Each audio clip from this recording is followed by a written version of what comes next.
आज हम देखेंगे कक्षा 10 दैनिक जीवन में रसायन। यह आपकी किताब का चैप्टर नंबर 5 है। इसके अंतर्गत हम देखेंगे कि हम दैनिक जीवन के अंतर्गत किस प्रकार से रसायनों का प्रयोग करते हैं। हम हर एक चीज़ के अंदर रसायनों का प्रयोग करते हैं, जैसे मीठे सोडे का प्रयोग करते हैं, नींबू का प्रयोग करते हैं, इमली का प्रयोग करते हैं। आपको पता होगा नींबू, इमली, दही, इन सभी के अंदर क्या पाया जाता है? अम्ल पाया जाता है। इसी प्रकार से साबुन का प्रयोग करते हैं, साबुन के अंदर क्षार पाया जाता है। तो हम यहाँ पर देखते हैं अम्ल, क्षार एवं लवण। इसमें सबसे पहले देखते हैं हम यहाँ पे अम्ल। इसके देखो कुछ गुणधर्म दे रखे हैं। अम्ल जो होते हैं स्वाद में खट्टे होते हैं, यानी सारे पदार्थ होते हैं जिनमें अम्ल पाया जाता है वो स्वाद में खट्टे होते हैं। दूसरा, इनका लिटमस परीक्षण करते हैं तो ये नीले लिटमस को लाल लिटमस में बदल देते हैं। मैं बता देता हूँ आपको, लिटमस जो होता है वो एक प्रकार का लाइकेन होता है जिससे लिटमस प्राप्त किया जाता है, और ये दो प्रकार के होते हैं, नीले और लाल।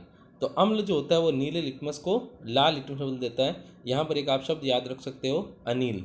अनील में ए का मतलब होता है अम्ल, नी का मतलब होता है नीला, और लय का मतलब होता है लाल। यानी अम्ल वह पदार्थ होते हैं जो नीले लिटमस को लाल लिटमस में बदल देते हैं। फिर उसके बाद में अगर अम्ल को जल में घोला जाता है तो ये जलीय विलयन के अंदर H+ आयन देते हैं। इसे हाइड्रोनियम आयन भी कहते हैं। जैसे उदाहरण दे रखे हैं यहाँ पे HCl, H2SO4, HNO3 और H2CO3। HCl यानी कि हाइड्रोक्लोरिक अम्ल, सल्फ्यूरिक अम्ल, नाइट्रिक अम्ल और कार्बोनिक अम्ल। फिर उसके बाद में अम्ल दो प्रकार के दे रखे हैं यहाँ पे, एक तो प्रबल अम्ल और दूसरा होता है दुर्बल अम्ल। देखो प्रबल अम्ल और दुर्बल अम्ल क्या होता है। प्रबल अम्ल का मतलब होता है यदि अम्ल को जल में घोला जाता है तो वो जलीय विलयन में पूर्णतः आयनित हो जाता है। आयनित का मतलब है यहाँ पे इसका H+ आयन अलग हो जाता है और इसका जो माइनस का आयन होता है वो बाहर अलग हो जाता है। जैसे HCl है हमारा, HCl को जैसे ही जल में घोलेंगे तो H+ और Cl- बन जाएगा। और इसी प्रकार से H2SO4 है, इसको अगर हम जल में घोलेंगे तो दो जल के अंदर दो H+ आयन दे देगा और SO4 आयन जो होंगे वो क्या हो जाएंगे? अलग हो जाएंगे। इसी प्रकार से दुर्बल अम्ल। अब यहाँ पर देखो, ये जो प्रबल अम्ल है इनको खनिज अम्ल भी कहा जाता है, यानी जो जमीन से प्राप्त होते हैं।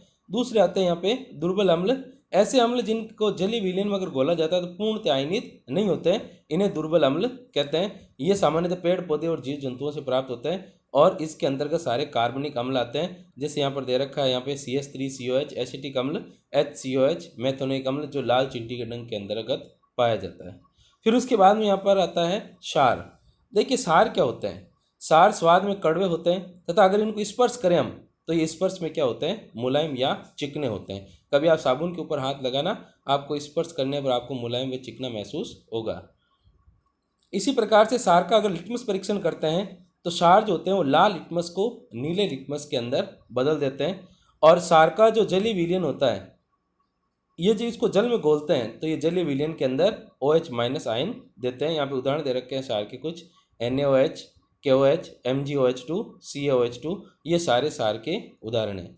इसी प्रकार जिस प्रकार से हमने अम्ल पढ़े थे दो प्रकार के, इसी प्रकार से क्षार भी प्रबल क्षार और दुर्बल क्षार होता है।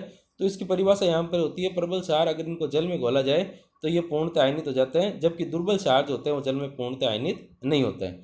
प्रबल क्षार में देखो यहाँ पर उदाहरण दे रखा है NaOH, KOH, और दुर्बल क्षार के अंदर यहाँ पे है MgOH2 और CaOH2। फिर नेक्स्ट देखते हैं हम यहाँ पे लवण। देखिए लवण क्या होता है। लवण होता है अगर अम्ल और क्षार की क्रिया होती है तो अम्ल और क्षार की क्रिया के द्वारा जो निर्मित पदार्थ होता है वह क्या कहलाता है? लवण कहलाता है। अम्ल व क्षार की क्रिया करने पर लवण और जल का निर्माण होता है। इसी अभिक्रिया को क्या कहा जाता है? उदासीनीकरण प्रक्रिया कहा जाता है। अब देखो उदासीनीकरण में क्या होता है। उदासीनीकरण के अंतर्गत ये होता है कि अम्ल का, अब अम्ल किसकी वजह से है? H+ की वजह से, और क्षार किसकी वजह से? OH- वजह से। ये H+ और OH- दोनों मिलकर एक उदासीन पदार्थ बना देते हैं H2O, जिस कारण किसका निर्माण हो जाता है? जल का निर्माण हो जाता है।